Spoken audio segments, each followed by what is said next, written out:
Что такое автофреймрейт в 2021 году? И да, в 2021 году автофреймрейт приобретает немножечко другие краски. Нужен он или нет? И наконец-то я вам покажу на реальных примерах, что такое джодер-эффект. Вы увидите, как дергается картинка, но предупреждаю, если вы увидите это один раз, вы будете это видеть везде. И почему все-таки важен автофреймрейт, мы разберем в этом обзоре. На канале Технозон. Поехали!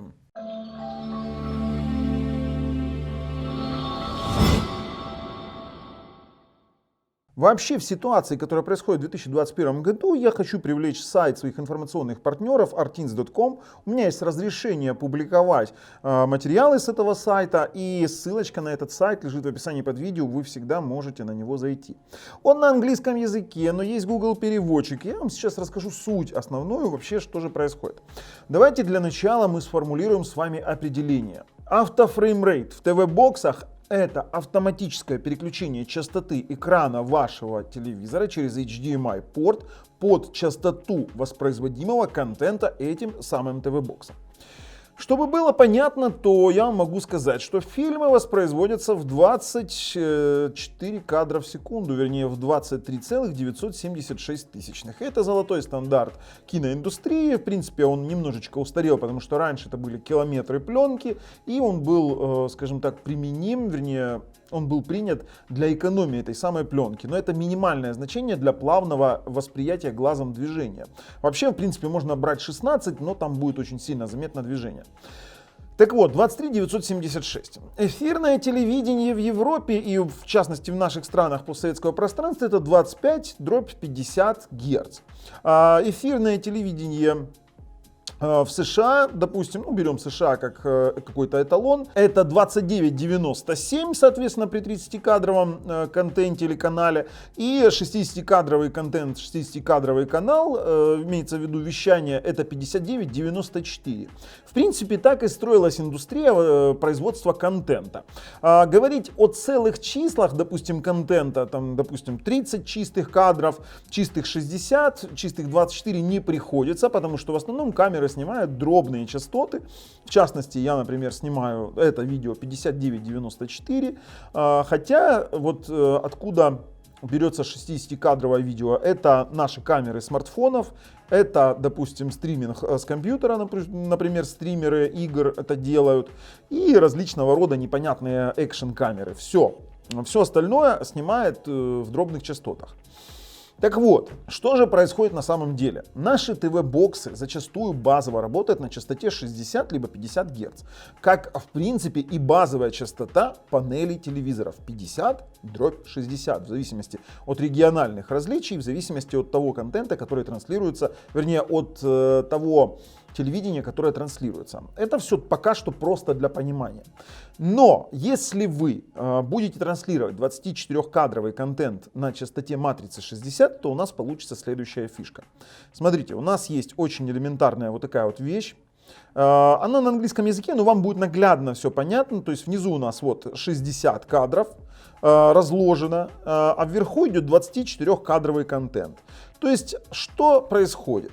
У нас получается pull-down 2:3. Что это означает? Это значит, что в 2 кадра на 60 Гц первых идет 1 кадр 24-герцового контента.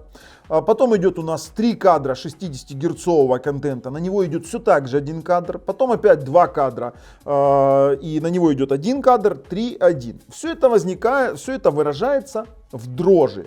В дрожи самого изображения на динамических сценах. И многие из вас знают, как это выглядит. Но самый простой пример, как вы можете понять, что такое джодер-эффект, это вот как раз называется джодер-эффект. Давайте так мы с вами выведем еще одно понятие. Джодер-эффект — это дрожание телевизионного изображения из-за несоответствия частоты контента и частоты экрана, который его воспроизводит. Вот так вот. То есть это будет самое простое понятие, вернее, самым простым языком. Как можно увидеть джодер-эффект? Мы вам покажем его немножко позже на фильмах. Самое простое — это проверить его на футбольных трансляциях. Мы сейчас на ТВ-боксе, и давайте мы с вами немножечко проведем один эксперимент. Мы выключим автофреймрейт. Я, кстати, еще и покажу сегодня, как настроить этот самый автофреймрейт на разного типа ТВ-боксах. Это очень стоит вам посмотреть. Давайте, дисплей, мы включим с вами, вот 60 Гц нам надо, давайте 1080p, 60 Гц. Включаем, окей. И включим с вами футбольную трансляцию. Футбол. Мы сейчас включили с вами футбольную трансляцию. И дело в том, что джодер-эффект касается не только 24-кадрового кино, а еще и разности частот между, допустим, 50 Гц, с которым обычно воспроизводится футбольная трансляция у нас в Европе, либо 60 Гц вашего телевизора или вашей приставки. Самое простое — это посмотреть на мяч во время футбольной трансляции. Если у вас мяч мерцает, вот это вот и называется джодер-эффект. Вот это вот дрожание видео. Для того, чтобы его избежать, нам и необходим автофреймрейт в TV-боксе. Это способность его переключать частоту под частоту этого самого мяча. Вот очень простыми способами. Давайте включим сейчас 50-герцовое видео и посмотрим, как этот мяч вообще колышет. Мяч на длинных пролетах у нас просто-напросто превращается в черт знает что. И мяч начинает просто-напросто сыпаться. То есть это просто жесть. Он не выглядит как мяч, он как размазанный кусок непонятно чего. Вот это и есть тот самый джодер-эффект. Вот, пожалуйста, тоже мы видим на мячике, он начинает мерцать. Как, в принципе, и все эти динамические движения. Вот смотрите, если длинный проход у нас будет на мяче, то мячик тоже начинает мерцать. Но это тоже не сильно заметно. Поэтому я специально подготовил такое видео. Дело в том, что я снимаю с дронами, и я для тестов именно таких моментов сделал когда-то 50-герцовое видео, на котором очень сильно видно джодер-эффект. В некоторых моментах так уж очень сильно. В данном случае это 50-герцовое видео, которое воспроизводится без автофреймрейта на 60 Гц базовой частоты. Уже сейчас по воде видно, что оно подергивается, то есть у нас получается выпадают кадры недостающие, то есть их не достает. Вот смотрите сейчас на корабль. Сейчас просто смотрите на корабль и на сами дома, они просто дергаются. Вот это называется джодер-эффект. Вот это самый настоящий джодер-эффект. И когда сейчас я буду снимать набережную полностью, то вы увидите, там вообще просто сумасшедший этот джодер-эффект будет по-сумасшедшему выражен. Сейчас я вам покажу. Вот, если посмотреть вверху на башни, то они все так цик-цик-цик-цик-цик-цик-цик. Вот именно этот эффект, он больше всего раздражает, особенно когда вы его рассмотрели хотя бы раз. И вот именно автофреймрейт в TV-боксах призван это устранить. Но сейчас вы мне справедливо скажете: Бабл, а нахрена ты нам это рассказываешь, если уже давно известная тема, возможно, кому-то известная, а кому-то нет, мы сейчас узнаем, давно известная тема, и вот вроде бы все классно, но дело в том, что зачастую люди покупают сейчас ТВ-боксы с автофреймрейтом, они покупают новые телевизоры 20, 19 года, 21 и замечают то, что у них, допустим, 24 кадра кино все равно фризит.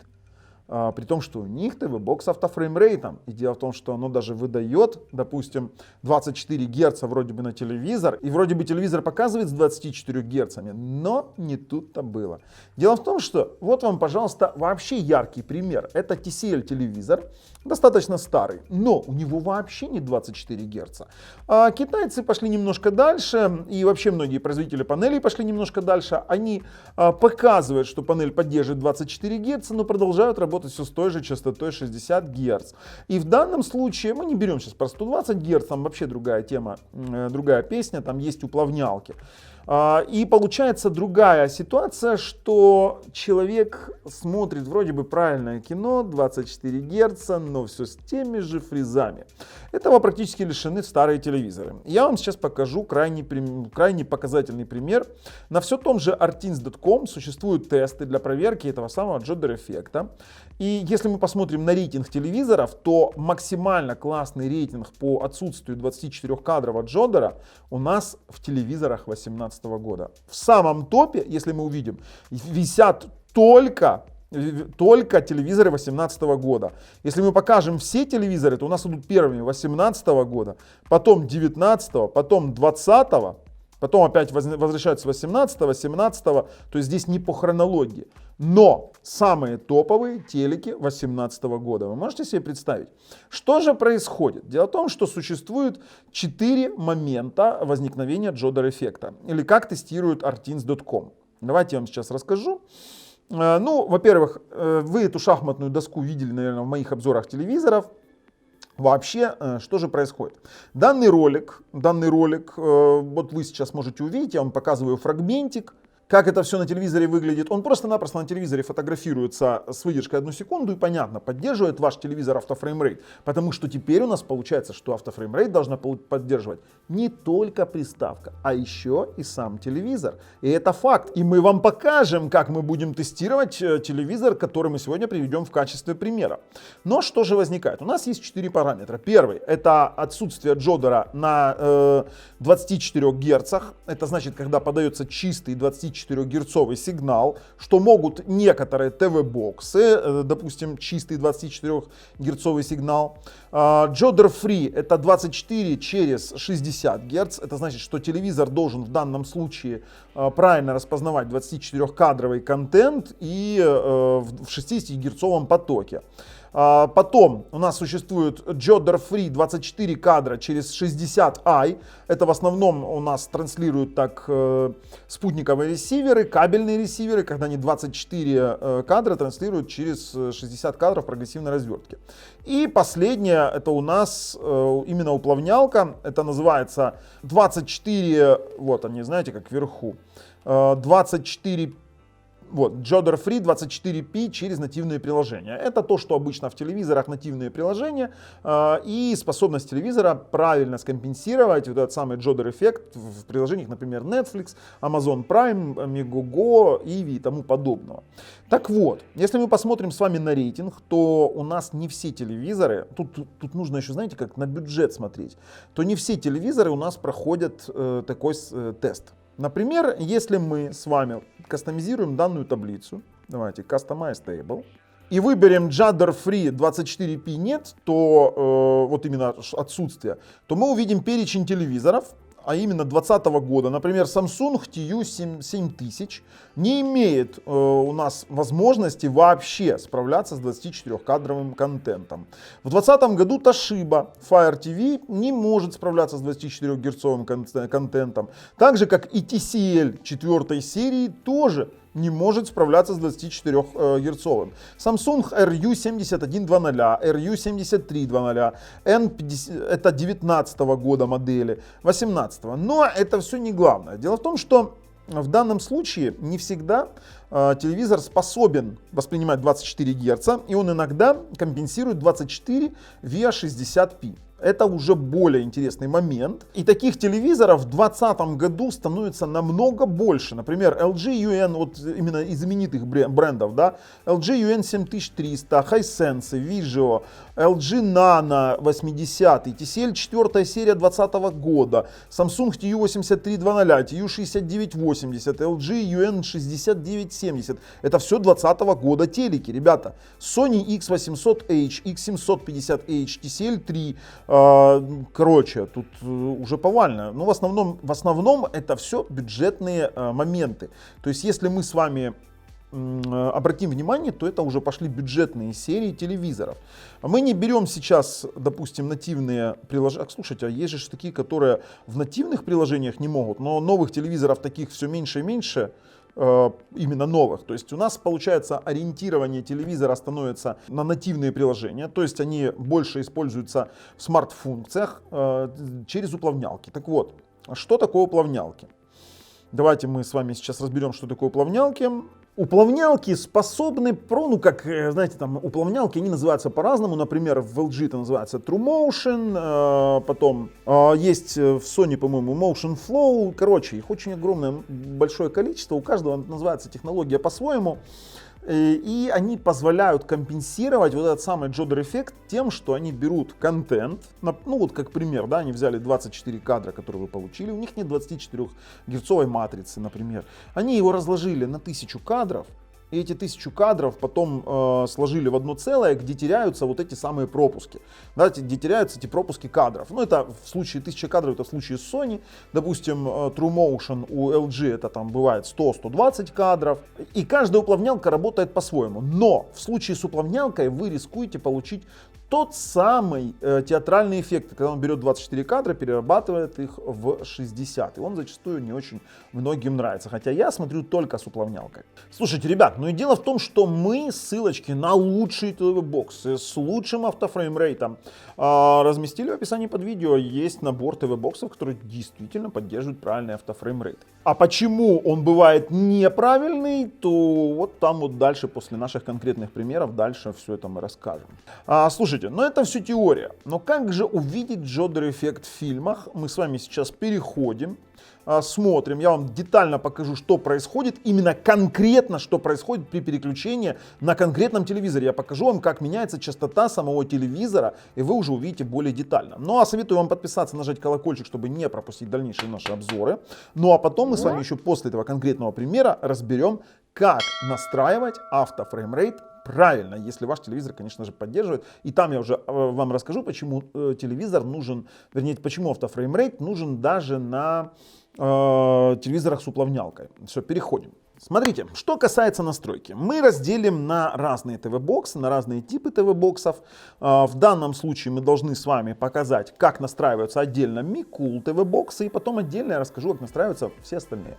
Почему Mi-Cool? Потому что Mi-Cool в новых ТВ-боксах на M-Logic S905X4 реализовали достаточно старый IP по автофреймрейту, назывался он HDMI Self Adaptation, то есть находится он обычно настройки, дополнительные настройки, Playback Settings, HDMI Self Adaptation, есть Part Mode и Total Mode. Так вот, начинается настройка вашего автофреймрейта с выставления правильной частоты вашего дисплея и правильного разрешения.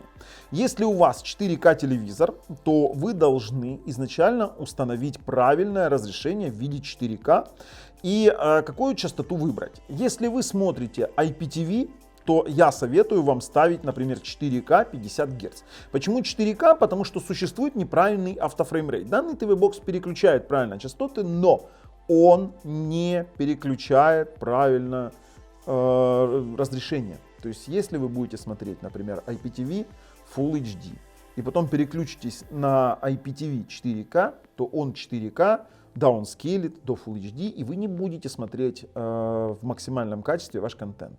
То есть для этого ТВ-бокс должен уметь переключать еще и кроме частоты, и еще и разрешение экрана. В данном случае приставка это не умеет. Почему 50 Гц мы ставим? Потому что если каждое переключение вашего телеканала будет сопровождаться вот этой вот угасанием, но, честно вам говорю, вы с ума сойдете. Вы сойдете с ума очень быстро, когда вы переключили канал, но пока включилось, выключилось, это, честно говоря, очень тяжело. Поэтому мы ставим 50 Гц изначальных. Ну, я ставлю 1080p, потому что у меня рекордер 1080p. Вы ставите 4К, если у вас 4К телевизор, 1080, если 1080p. Потом вы идете в Playback Settings. И если вы ставили 50 Гц, то ставите Part Mode. Что такое Part Mode? Part Mode поддерживает переключение на частоты 2397, 2997 и 5994. Это значит, что он будет срабатывать в фильмах и будет срабатывать на 60-герцовый контент. То есть любой контент, который будет отличаться от 50 и 25 Гц, будет переключать этот автофреймрейт. Если же вы не делаете большой упор на IPTV, то ставите Total Mode. Либо по каким-то причинам ваш телевизор неправильно работает, то ставите не Part Mode, а Total Mode и работаете в нем. Если вы преимущественно вообще не смотрите фильмы, а только IPTV, то советую вам его выключить, не морочить себе голову. Это что касаемо Mi-Cool. Подключаем Yugus AM6+, там есть все виды автофреймрейта, и расскажем уже на нем все остальное. Смотрите, мы на Yugus AM6+. Почему именно он? Потому что, все виды автофреймрейта мы сейчас с вами заведем. Так вот, как же у нас настраивается автофреймрейт на ТВ-боксах, у которых есть правильный автофреймрейт на API от Google. Для того, чтобы его проверить, советую вам использовать такой незатейливый видеоплеер, как Vimeo Media Player. Отличная штука. Для того, чтобы понять, есть у вас автофреймрейт или нет, заходим в Vimeo Media Player. Где его взять, вы можете в нашем Технозон инсталлере взять, ссылка в описании под видео, либо купить в Play Market, что я вам советую. И нажать диагностика. Вы здесь увидите абсолютно все частоты. Вот если вы видите в переключаемых режимах частоты, отличные от, допустим, от вашего экрана. Мы здесь видим 2997, 24, 2397, 25, 50, 30, 2997 в разных разрешениях. разрешениях, то это значит, что ваш TV-бокс поддерживает автофреймрейт через API самого Google. И наша настройка заключается всего лишь в том, чтобы активировать этот самый автофреймрейт в приложениях. Например, в Vimeo Media Player вы идете в настройки и включаете использовать автоподстройку частоты обновления ТВ. И включаете использовать автоподстройку разрешения ТВ. Это значит, что он будет менять не только частоту экрана, а еще и будет менять частоту разрешения. Какие еще приложения поддерживают API от Google? Это SmartTube Next, это тот же самый YouTube, который у нас работает без рекламы. Ссылочка на обзор в описании. Это TVMate Player, тоже ссылочка на обзор в описании. То есть это те плеера, которые нативно поддерживают автофреймрейт от Google. Это один из самых лучших автофреймрейтов, потому что правильно поддерживает частоты. Такой автофреймрейт есть у Xiaomi Mi Box. Его нигде, кстати, активировать не надо, он уже изначально активен. Xiaomi Mi Box, Xiaomi Mi TV Stick, есть он в Minix, есть он в Yugus'ах во всех версиях, в Tox 1 есть в Nvidia Shield TV 2017, 2015, 2019 и тому подобное. То есть, если вы зашли, увидели это, считайте, что это пам, джекпот. Отлично. Также, допустим, те же самые приставки Yugus предоставляют свой интерфейс для работы с автофреймрейтом. На Yugus'ах это настраивается проще всего. Вы идете в настройки, настройки Yugus, настройки воспроизведения. И здесь уже настройки просто сумасшедшие. Но везде я советую ставить изначально 50 Гц, если вы смотрите IPTV. Если не смотрите IPTV, ставьте 60. Потому что в основном YouTube это 59-94, но если у вас есть автофреймрейт, то это не столь суть важно. Настройки воспроизведения. Здесь мы тоже можем менять частоту и разрешение экрана. Менять только частоту экрана. Если у вас 1080p телевизор, то вам достаточно менять только частоту экрана. Другого ничего не нужно. Переключать на 50 Гц для 25-кадрового контента, переключать на 60 Гц для 30-кадрового контента. Обычно данная опция нужна для того, чтобы просто-напросто повышать частоту телевизора, чтобы не уставали ваши глаза. Допустим, 30-кадровый контент, он будет воспроизводиться с удвоенной частотой. Вы не будете видеть джодер-эффекта, но это лучше для глаз. Но почему здесь стоит опция отключения? Потому что не все телевизоры поддерживают частоту 60 Гц. И такое есть 50-герцовые панели. Я такое встречал. Или неправильно отображают чего-то. Ну, как-то так. Всегда используя дробные частоты. Вставим. Также задержка возврата параметров экрана в секундах я ставлю обычно до 4. Почему? Потому что в данном случае я использую его для просмотра IPTV. Я просто клацаю, и здесь он единожды включается на IPTV на 50 Гц, и потом будет держать, я думаю, что 5 секунд для переключения канала более чем достаточно. Ну, использовать подстройку частоты для медиакодек я пока не использую, не советую использовать. Она может работать нестабильно. Также вы можете включить в Yugus'ах список приложений. И у нас есть здесь шумодам и настройки видеоизображения. Это, в принципе, для черестрочных видео и видеоэффекты и оптимизации. То есть здесь тоже все очень просто настраивается, и все это будет у нас работать во всех приложениях. То есть Yugus это без API от Google, на любом плеере, на YouTube, на любом, все работает отлично. Но существует ряд ТВ-боксов с root-правами на процессорах AMLogic, у которого есть автофреймрейт. Вернее, можно его реализовать через приложение FRD. Конечно, там не все так радужно, там будет примерно все работать как в Микуле и не будет переключать частоту, вернее, разрешение экрана. Но будет работать абсолютно во всех приложениях. Выглядит оно так, и для его работы необходимо абсолютно root права. То есть это обыкновенное приложение. Ну, видите, у нас тут демон включен, частота вертикальной развертки адаптирована под видео нет, экран затемнен нет. Настраивается это тоже все очень просто, уже очень много. У меня есть обзор на FRD, оставлю его тоже в описании под видео, но это все очень просто и примерно так же настраивается, как у Yugus'а. То есть, но вы должны понимать, что у вас для этого должен быть первый AMLogic процессор на ТВ-боксе, второе, у вас должны быть root права. Если вы его запускаете, это FRD, который вы можете скачать под видео, и у вас выдают такие красные, синие полосы, вернее цветную картинку тестовую, то у вас, к сожалению, нет автофреймрейта. Но это не печаль. То есть как его настроить, смотрим мой обзор. Смотрим обзор, не будем уже тратить время, и так выбились из графика. Но существуют еще ТВ-боксы на процессорах Realtek. Там все очень интересно. Там автофреймрейт работает только в нативном плеере. Те, кто пользуется Zidu, HiMedia, Duna, они знают, как работать с этим iFair, и тут как бы мы объяснять не будем. Там самый правильный автофреймрейт в нативном плеере. Конечно, не во всех, там, допустим, в YouTube нормально не посмотришь с автофреймрейтом, фреймрейтом, но сам факт того, что там для фильмов это персик. Слушайте, ну что же делать тем, у кого нет автофреймрейта ни в каком виде и нет вообще никакого эффекта и нет никакого шанса его получить? Например, владельцам процессоров Rockchip, Allwinner, либо, допустим, тем же самым приставкам на iMlogic процессорах без root прав. Тут вам придется просто-напросто играться с частотой экрана. Вы идете просто-напросто в настройки устройства, экран, разрешение экрана, в зависимости от ваших предпочтений, вы ставите то, что вам нужно. Например, 24 кадра, если вы смотрите фильмы в 24 кадра, но при этом я думаю, что у вас все равно будет появляться джодер-эффект, потому что это не 23976, и там какие-то определенное количество микрофризов у вас будет на весь фильм. Поэтому вот почему очень важен, допустим, автофреймрейт. Если вы поставите 24 кадра, в принципе, и приставка может быть 24 кадра. Но если вы хотите смотреть, допустим, сразу же IPTV, то вам придется заходить вручную и менять на 50 Гц. Но при этом, кстати, если вы поставите на 50 Гц, то у вас будет достаточно сглаженная картинка даже в 24 кадрах, потому что там такой пулдаун сам по себе достаточно маленький, но какие-то микрофризы все равно будут присутствовать. Потому что 50 делится на 24, там 2 с чем-то.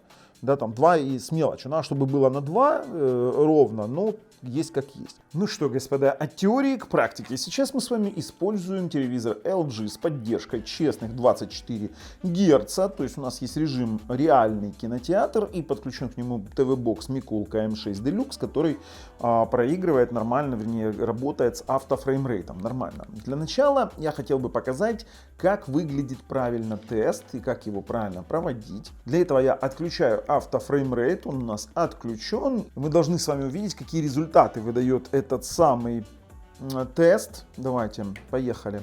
24 кадра.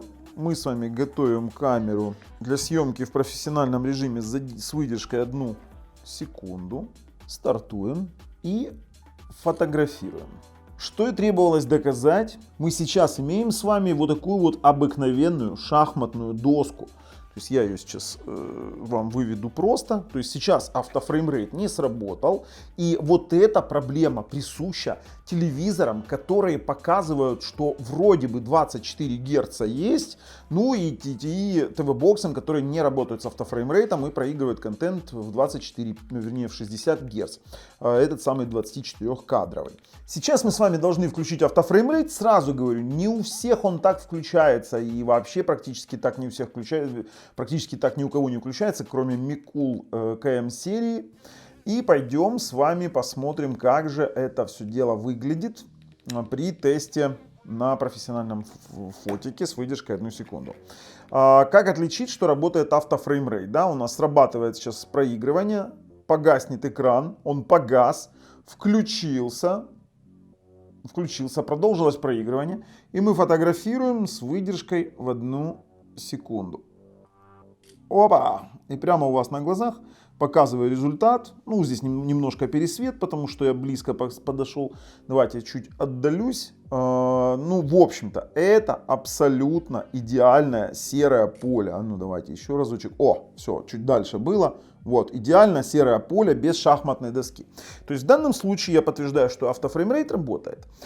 Но на дешевых моделях телевизоров, на дешевых матрицах не факт, что он сработает с автофреймрейтом. Например, мы сейчас включенным автофреймрейтом идем с вами допустим, в настройки экрана. Опускаемся в параметры изображения. Как видим, у меня TrueMotion выключен, та самая уплавнялка, и включен реальный кинотеатр. Так вот, реальный кинотеатр, ну это режим, вот мы сейчас с вами симулируем тот момент, если матрица честно не поддерживает 24 Гц, а автофреймрейт есть. Мы выключаем реальный кинотеатр, запускаем с автофреймрейтом все тот же тестовый файл. И пытаемся его сфотографировать. Вот смотрим сейчас, автофреймрейт сработал. Мы фотографируем. Давайте их даже при вас сфотографирую. И получаю шахматную доску. Прямо вот на ваших глазах. То есть при этом сейчас он включил 24 Гц. Если мы сейчас с вами зайдем в инфо телевизора. Давайте мы сейчас по-другому сделаем. Вот, то мы увидим, что здесь 24 Герца. Видите? То есть у нас получилась ситуация, даже зайдем сюда, и здесь будет 23,95. То есть у нас 24 Герца он показывает, но реально матрица сейчас работает не в 24 Герца. Но вот давайте я вам сейчас покажу с помощью вот этого инженерного меню, как же выглядит это самое переключение автофреймрейта и как оно правильно работает.